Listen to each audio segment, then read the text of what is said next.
So, hello everyone. This is the Kiernian Trekker number 2. It says plain, but it's a universal milling machine. I'm set up here to just test on this cylinder head, aluminum cylinder head.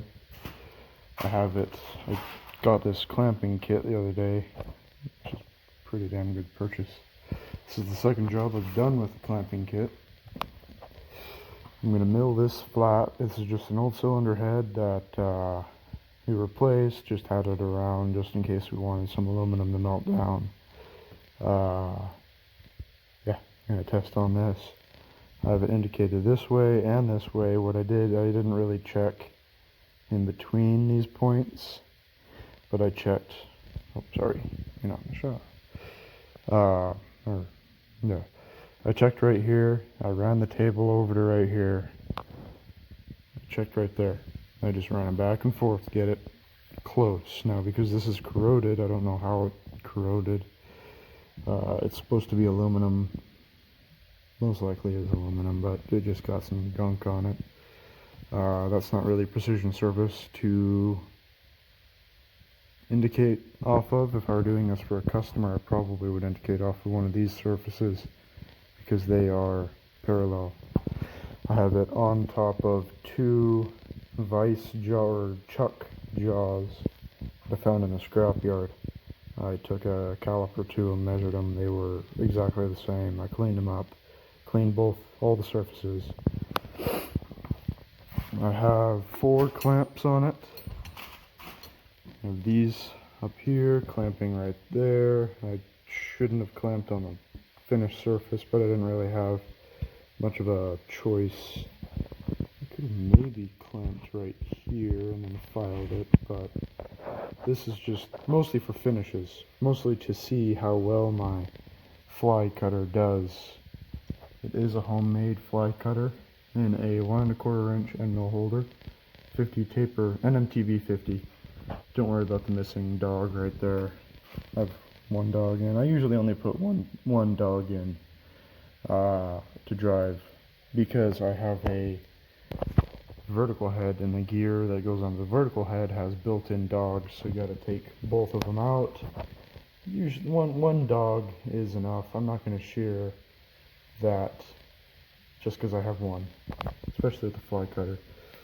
I need to extract, if I ever do anything like this again, I gotta extract these 2 bolts. They snapped, but I'd still only be able to put 2 bolts in here. I need to make a better fly cutter.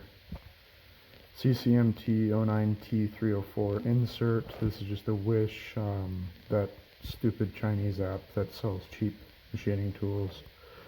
Tool holder and one of their titanium aluminum nitride, or no, titanium nitride coated inserts. Got these 4 clamps. I think this is a good clamping arrangement. That's sitting on top of this, the chuck jaw, so I didn't want to put anything in the middle.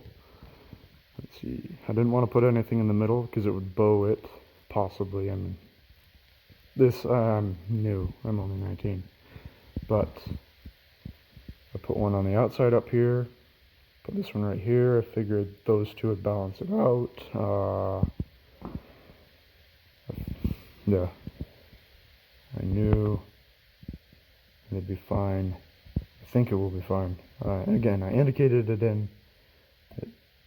It's running true. I'll bring you guys back after I have taken a cut.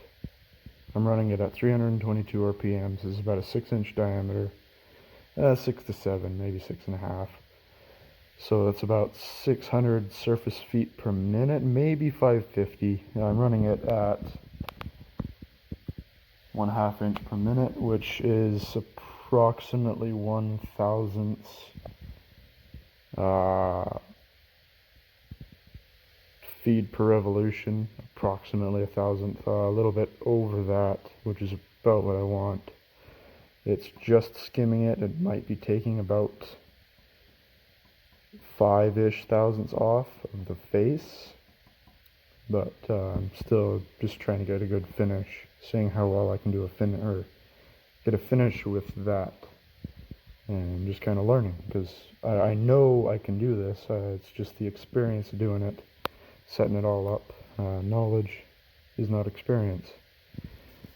So, just getting all that set up. So the mill has completed its cut, which only took about 30 minutes. It was fine. It was only 30 minutes at a ½ inch per minute, about 14.5 travel. But it did raise some questions. Right here, it was cutting on the backstroke, or not on the backstroke. You know what I mean. It was back cutting. And down here, there's a really it doesn't follow the path of the cut. So I don't know why this happened. This surface finish is splotchy. I don't understand why. It might be from the corrosion. I might not have gone deep enough to do that, to get rid of whatever that corrosion caused. Excuse my dogs, they're outside and they want in. Over here it was really high compared to the rest of it. Maybe because of the corrosion. Over there was clean, over here was clean, and over here had like this stuff on it. It might be some sort of acid, I hope not. This is very rough. I'm going to take another cut. Again, I was running at, well, I have it neutral right now, 322 RPM, ½ inch per minute, about 1 thousandths per tooth, or per 1,000th cut per tooth per revolution, so it's about a ½ inch per minute. A little bit less than that, but who's counting? I'll take maybe a 5,000ths cut next time. I am pretty happy with this finish here in the middle, just because it's very, very smooth. It's not, whereas right here it's smooth, but it just, I don't know why it looks like that. It might also be because I added cutting oil, sort of right about here. I sprayed the rest, or I put cutting oil on it. I don't know. It's odd. Yeah, I see these patterns. It just raised up, and it might have just pushed the tool, because the tool's only held in with a single bolt. But I moved it over to about here, and I used a piece of paper to check the height, and it was same height. So I don't know. A bit of a mystery. So I just finished my second cut, and that weird patch that was right here that looked like it was being recut, it is gone. But these striations here are still there.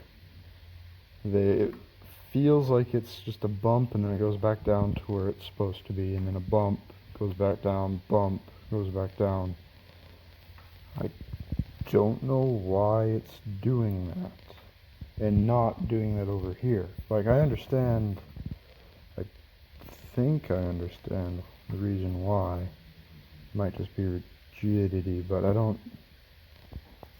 know why it's not happening here. Here it looks nice to me. It's my untrained eye. I did, while it was running, I used the rapids to bring it back, which is why you see lines. I shouldn't have done that. I should have left the tool off of the work and then used the rapids to bring it back.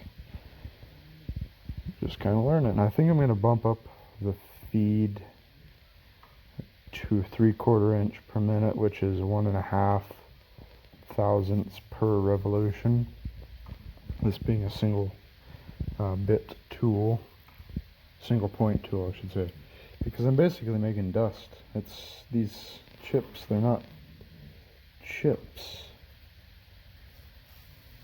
So I feel like I have room to speed it up, and maybe I'm going to check the gib whenever it makes the second cut. It's going to go a bit faster. I'm going to check the gib and see if that's the issue, because it seems like it's almost a line here, and it just progressively gets worse. This machine has a lot of wear. It's 70 odd years old, so I'd have a lot of wear in me too.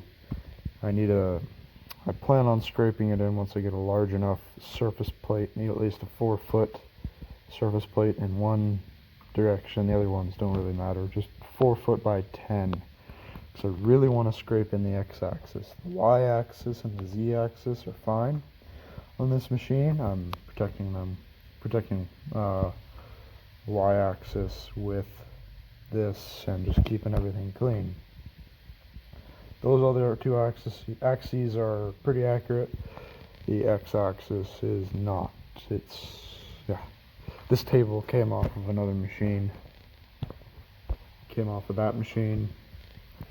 So this table is not original to this machine. And the saddle itself, I did not pull it from the green milling machine. This is the original saddle. From what I'm told, these two might have a different angle, but they seem to be matched up pretty dang well. So I'm gonna increase the feet a bit and another 5/1000 depth of cut.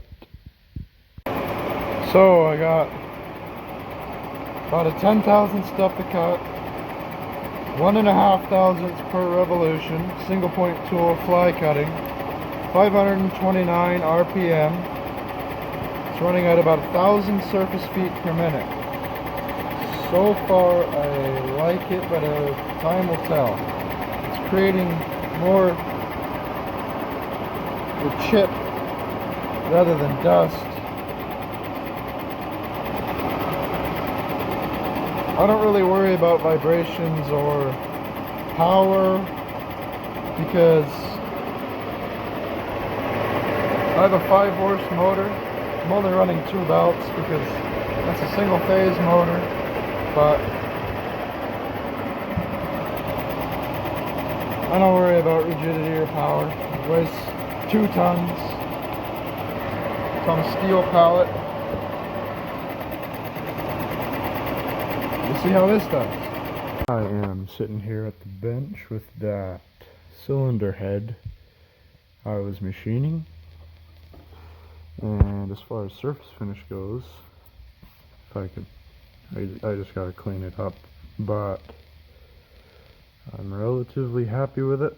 It's not perfect. It's not amazing. Here, clean the lens. Ooh, black dark out.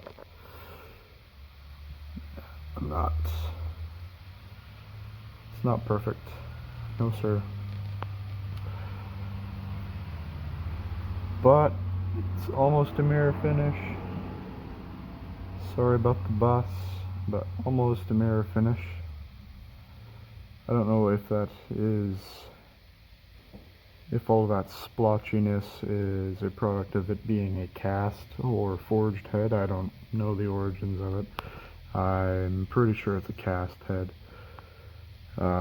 These striations here, I'm pretty confident that they are a product of my x-axis being worn on one side. Up here it is very smooth, consistent, except for that splotchiness. Don't know what that splotchiness is. I can't see too many tool marks in it. Like, they're there, but yeah. And then odd things like that, and I don't know if you can see them. I could see them earlier. There were radial lines that kind of followed the curve of this. I don't know what that was, if it's a product. You can kind of see it. But you have to get the light just right.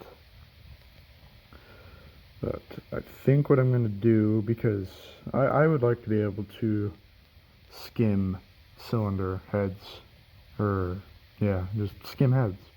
Do machinist, basic mechanic work on my mill. Reason being, I don't have a whole lot of money, I'm only 19, and I would appreciate a little bit of extra cash for tooling. I'm looking for a dividing head for my mill,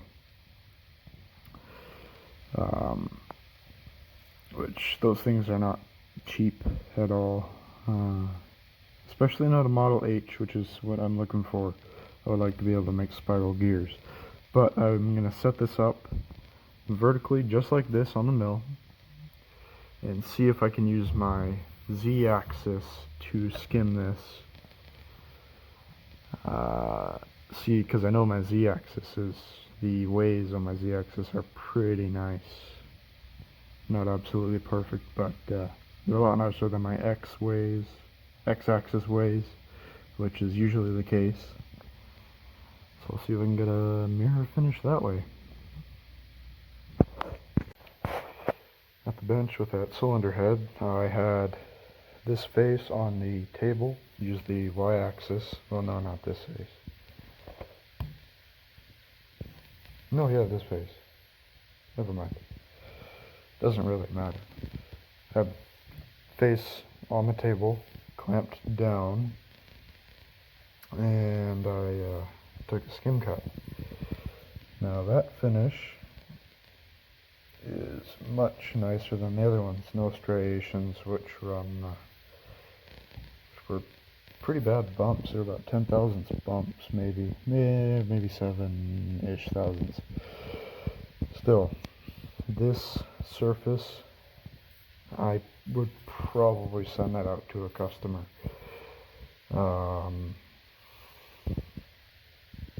Pretty happy with it, especially compared to my other finishes. There is some weird stuff going on right in the middle.